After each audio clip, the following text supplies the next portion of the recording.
Hi there. Hello. Good day to you wherever you are. My name is Shola and I'm here to welcome you to RECATI's online program. It's actually our maiden one and we're so excited to show you so many activities today. RECATI means Rehoboth Ephraim Children and Teens Initiative. We actually teach people, particularly children and teenagers, to locate their place in life, to expose you to what actually makes you happy so that you can focus your energy on those things and then live a very happy life. We have a lot of activities lined up today. The first is going to be a talk tagged narrow it to expand. What does that mean? Well, I don't have an idea yet too, so you really need to stay on this program. The next would be craft session, where we teach you to make a vision board for the year that will make you focused and then make you divert energy to all the things that you actually desire to do this year. Have a good time, enjoy yourself, and pay attention to everything that you're going to be taught today.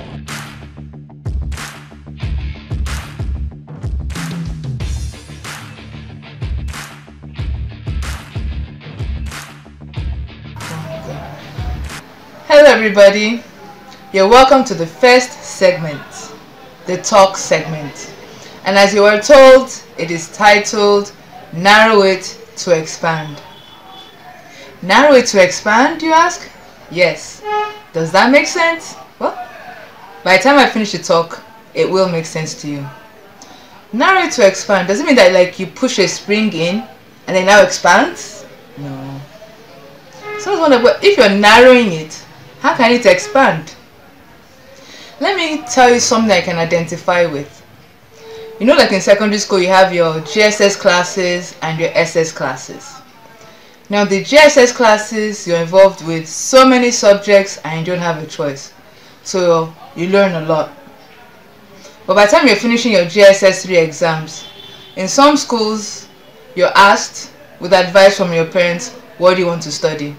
In some schools, they just say, okay, let's look at her marks. I'll move him or her to this side.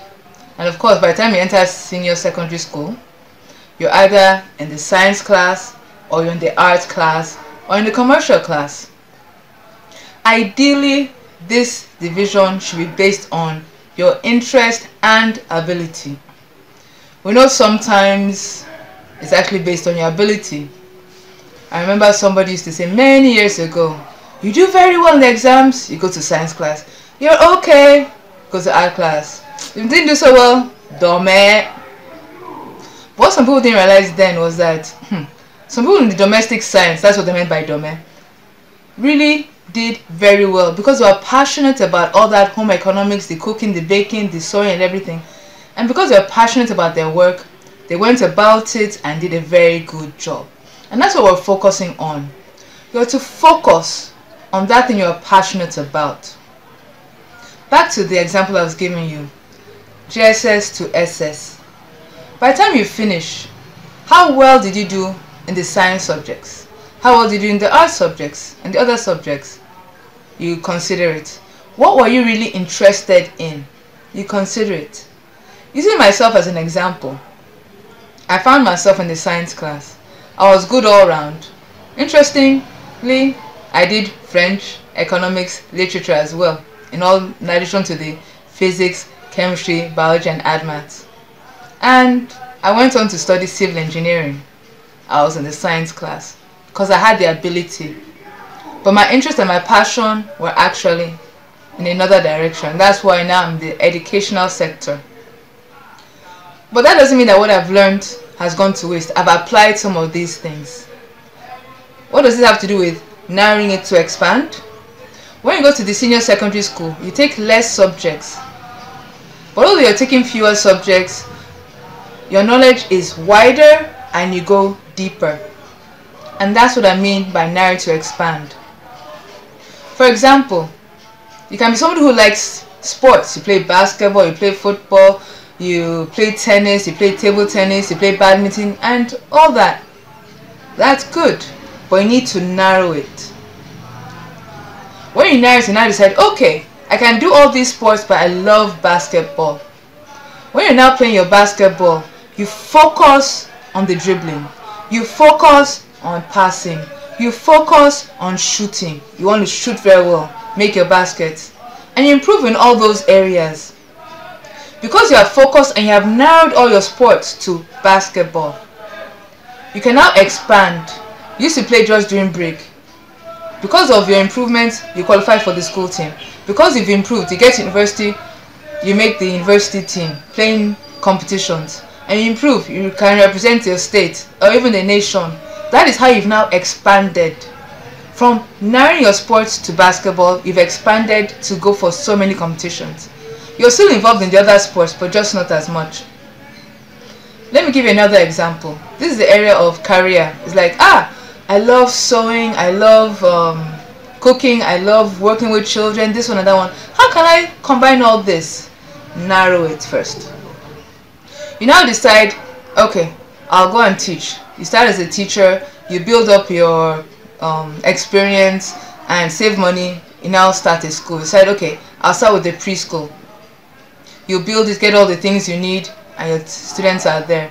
You now expand. You have a primary school. If you like, it's not compulsory. You now decide to expand again and you have a secondary school section. That is narrowing it to expand. Another way you can expand in the school section is that your love for arts, for food, for other things. The art to get people to, yes, this is how I want the school to look like. You have your art there. Oh, your knowledge of food, balanced diet and everything.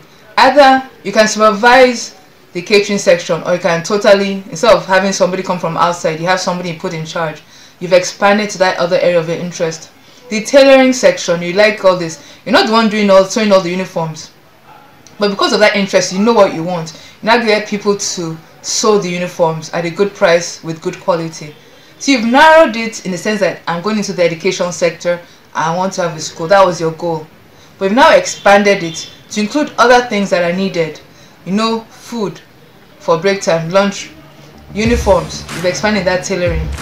So whatever it is, it still comes back your heart.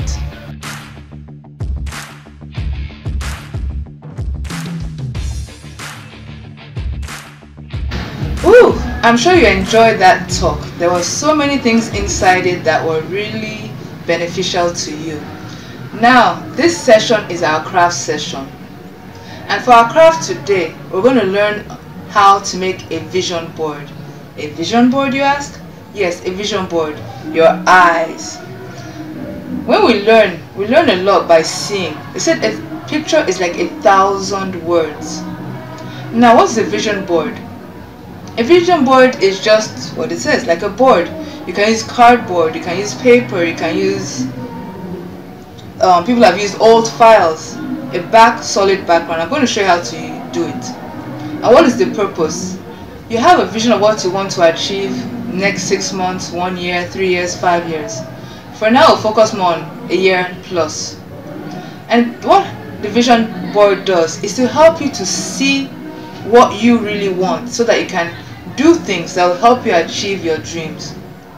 And the vision board affects so many areas. It can be about your health, it can be about your academics, it can be about your family, it can be about your proposed career.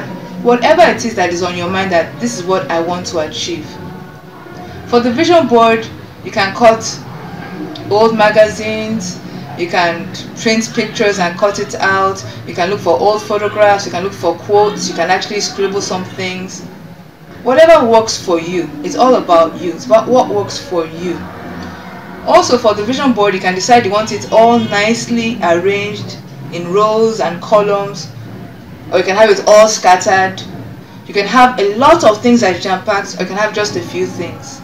The most important thing is what works for you. And when you do a vision board, you should be able to place it where you can see it regularly, so you can see, yes, this is my dream. I want to achieve this, I want to achieve that. Remember, it is your vision board. What you want to achieve, what's best for you. What's that dream in your heart that you want to achieve? Enough of talk. Now let's go to the practical.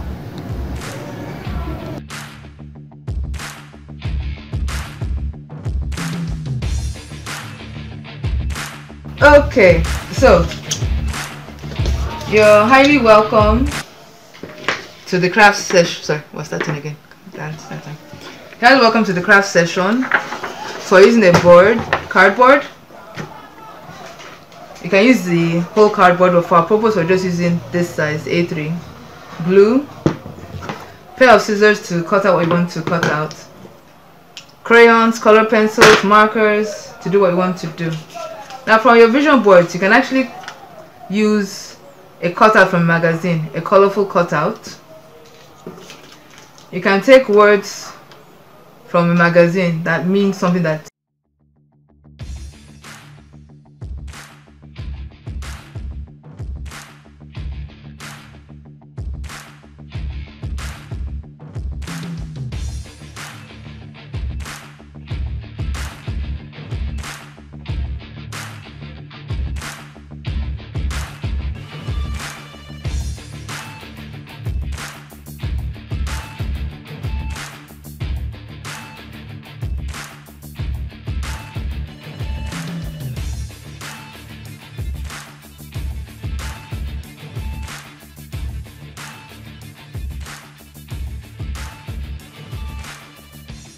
look at pictures in magazines, go out shopping with friends and things like that. I want to be more organized. What am I going to do? Have a timetable. So as I see it, I remember, yes, I need to put things in place. So at the end of maybe 3 months, you now go back. What have I achieved on this? End of 6 months, you go back and think about, look and reflect on what you have done. And by the time you reflect on it, if you've actually been using your vision board well, you realize that you have really achieved so much. So that's our vision board for today. See you again another time.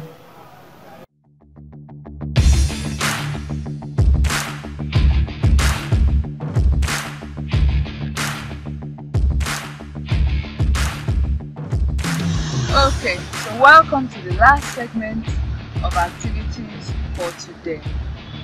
Some of the activities you can do it alone, and then sometimes it's nicer to do with a partner or some other people.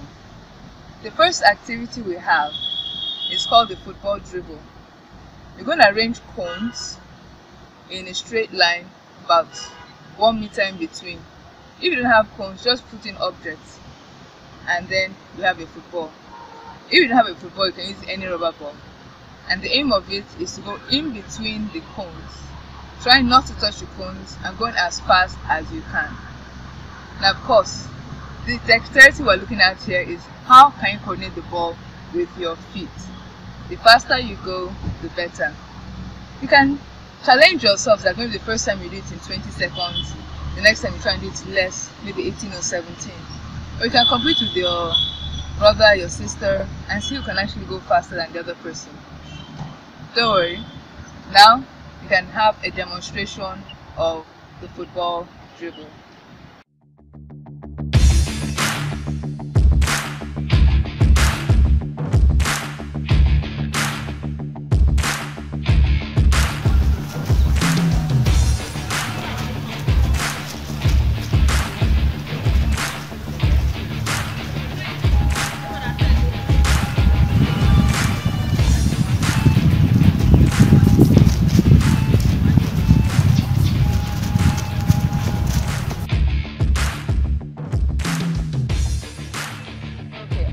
Activity has to do with dexterity of the hands.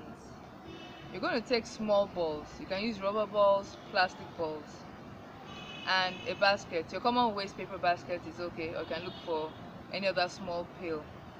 You're going to maybe 3 balls, 5 balls, or if you don't have so many, you can just count the number of times you're going to do it.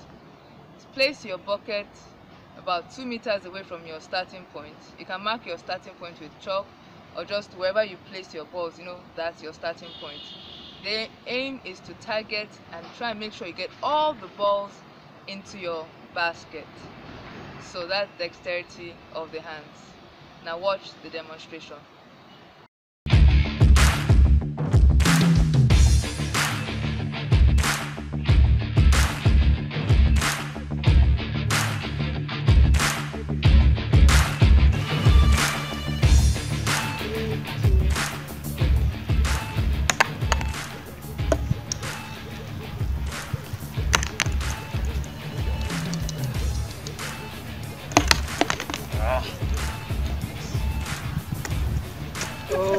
Yes.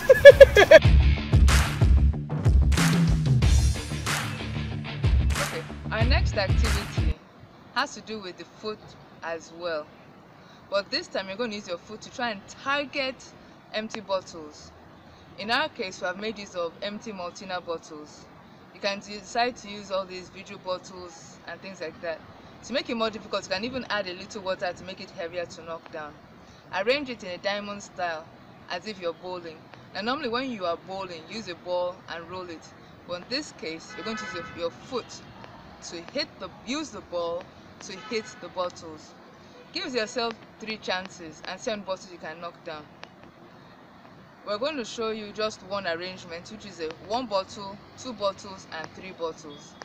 If you have more bottles or want to challenge yourself even more, you can add another row. So I have 1 bottle, 2 bottles, 3 bottles and 4 bottles. Now watch the demonstration.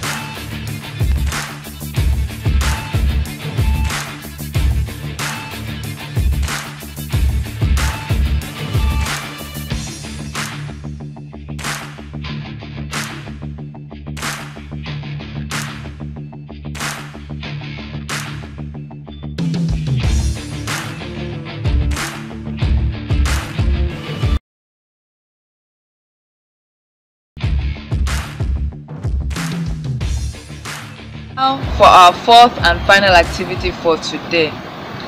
This is coordination of your hands.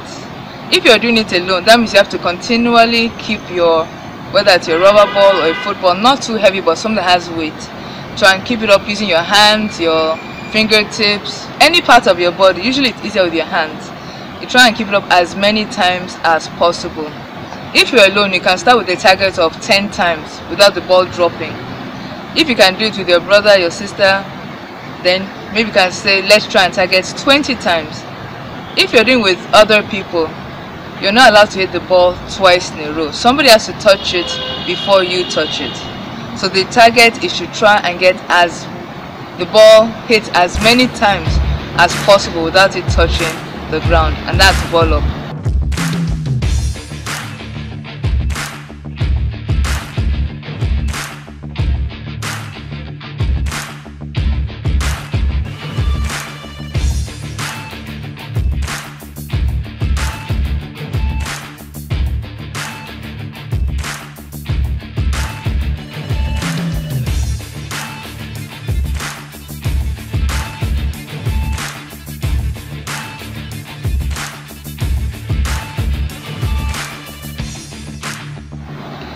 Now, we have come to the end of the activities for today. I'm sure you learned a lot from everything we have done. From the time we started the talk, learn about the vision board. Don't just watch it, make sure you make your own vision board and all these physical activities, because you know a total body, a healthy mind is very, very important. Now I want to make reference to something in the last video, and that's about the activities. Now you can see that the 2 people that were participating, myself and Mr. Kingsley, as we're not dressed as if we're actually going for sports and activities. That means yes, sometimes you can do things like that in whatever you're wearing, but ideally it's better for you to be dressed properly, t-shirt, shorts or track downs and proper shoes. When you see us next time, you'll see us like that. So I'm sure you enjoyed our video. Click like, subscribe to our YouTube channel for more interesting videos. Have a great week. Thanks for joining us today.